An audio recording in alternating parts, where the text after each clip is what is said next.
You're welcome back. This is Newsfile, your most authoritative news analysis platform. My guest, Dr. Theo Champong, economist and political risk analyst.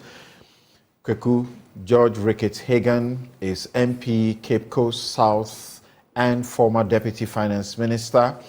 Nana Akumia is member, New Patriotic Party Communications. John Awune. John Awune is Executive Chairman, Food and Beverages Association of Ghana.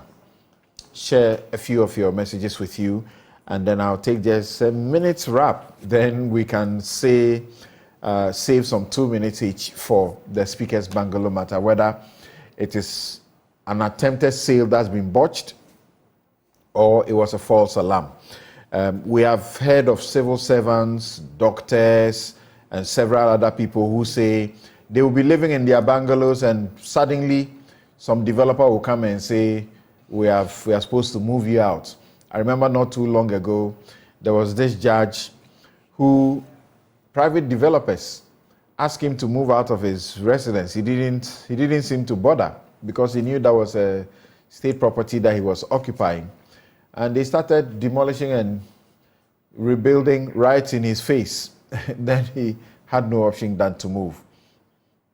This one says the imposition of import restriction are very insufficient ways of supporting the domestic firms, and this is confirmed in the trade literature.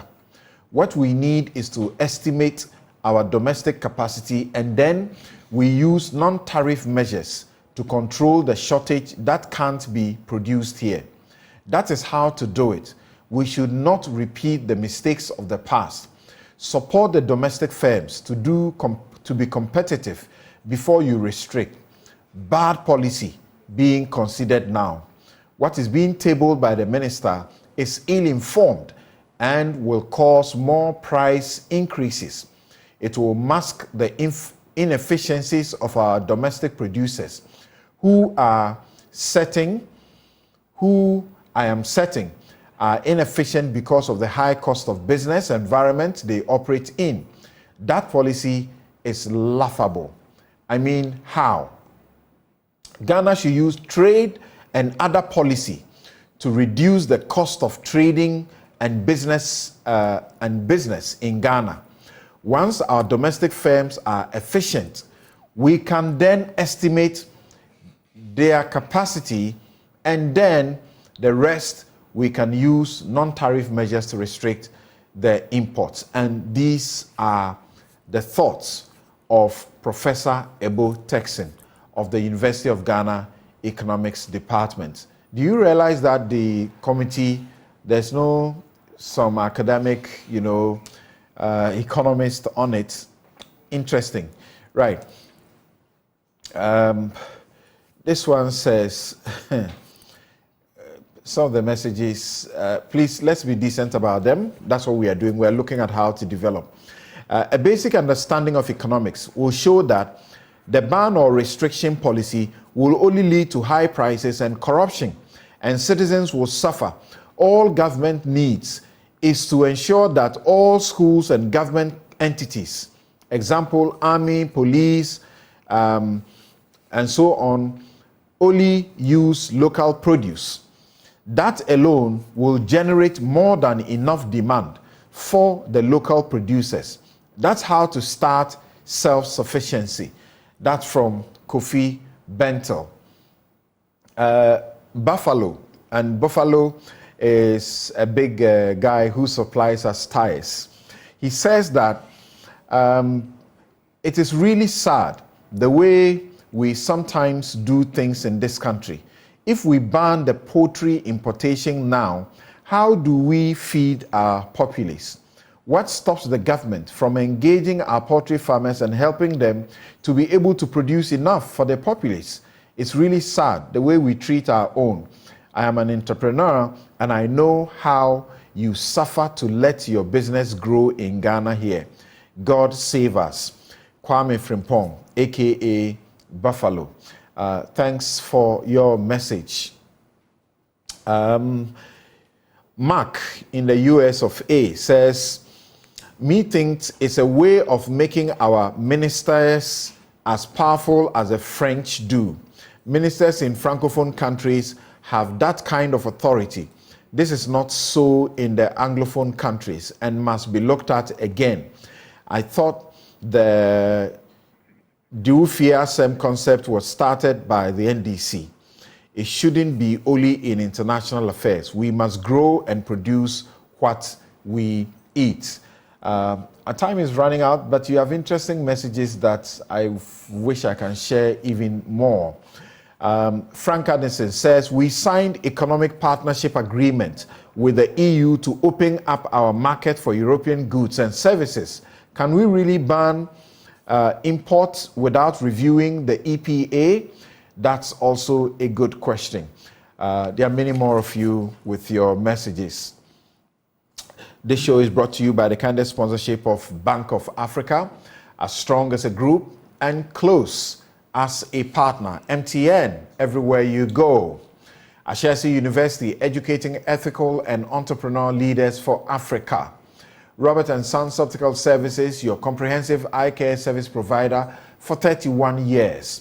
Duraplus, producers of quality PVC and HDPE pipes and water tank.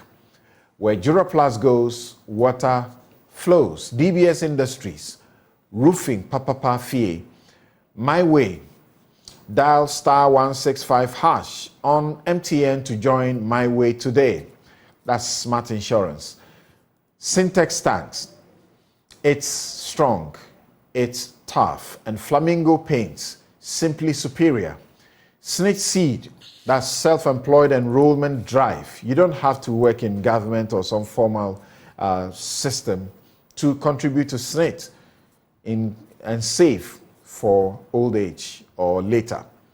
It's your future, so own it. Hubtel, it's everything you and Doormasters are also proud sponsors of your most authoritative news analysis platform, Newsfile.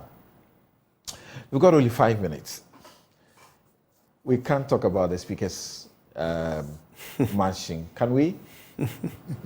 The speaker's residence, redevelopment, 1 minute. redevelopment sort of policy now leading to people being removed from their homes like that. We are not supporting the people who are working for us. What's going on? Yes, what do you have to say about the speaker's issue? Well, I think that we know what is going on in this country, or what we are hearing of government lands, being sold left, right, left, and center. It's not an issue of today. Yeah, well, it's been going on for a while, but I think the level at which it's being done now is probably much higher than it's been in the past. That's why it's become a bit of it's become a bit alarming. I mean, we are talking about the speaker here. I was at the speaker's breakfast meeting. I'm not sure whether the sale had gone through or was about, but I think from what I understood from what the speaker said, there was a search that was going on, which means that obviously somebody has approached the authority. So somebody was doing due diligence to take over the property, sort of. But for that to happen, you must have spoken with the authorities that you are interested, and then you are doing your own search to see, because they would have probably told you that, yes, we will do that deal if you want to, but then the responsibility is on you to go and do your own search. Right. In that process is when the speaker got a hint of it.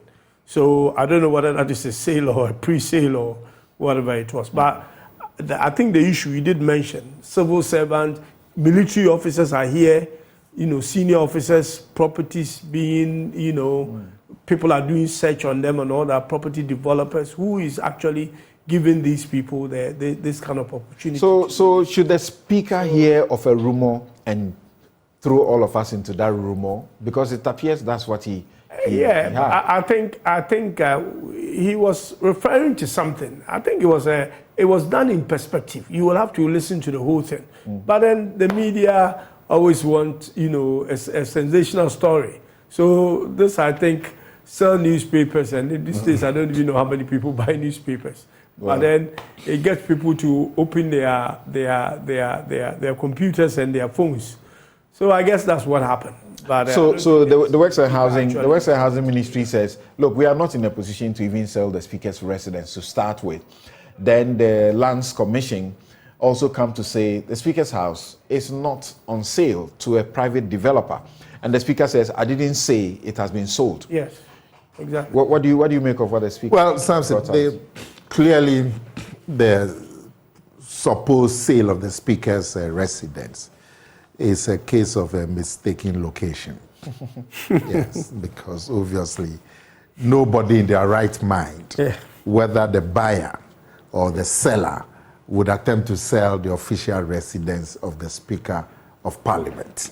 So for it to even happen means there's mistaken location. Wow. Somebody saw the building and saw the surrounding buildings have been sold and developed according to the plan and said, oh, but this one is left. And they started making inquiries and so on. Then got to know that, oh, they shouldn't, this is not part of it.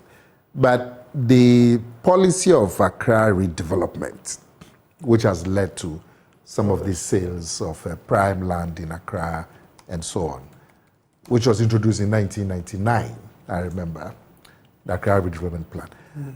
Obviously, the implementation needs a review for purposes of transparency, so that this kind of thing doesn't even happen, that somebody will go and mistake a property like the Speaker's and attempt to go and buy it or sell it. There are doctors who are serving us, and we just heard out of the blue they are in their building. In Kumasi, they complained about it not too long ago, that some private developer has come, he says the property has been given to them, and they are just being ejected like that. So obviously the implementation needs a review, and I believe Parliament should take the lead in getting all the parties together and try and review the process to achieve better accountability and transparency.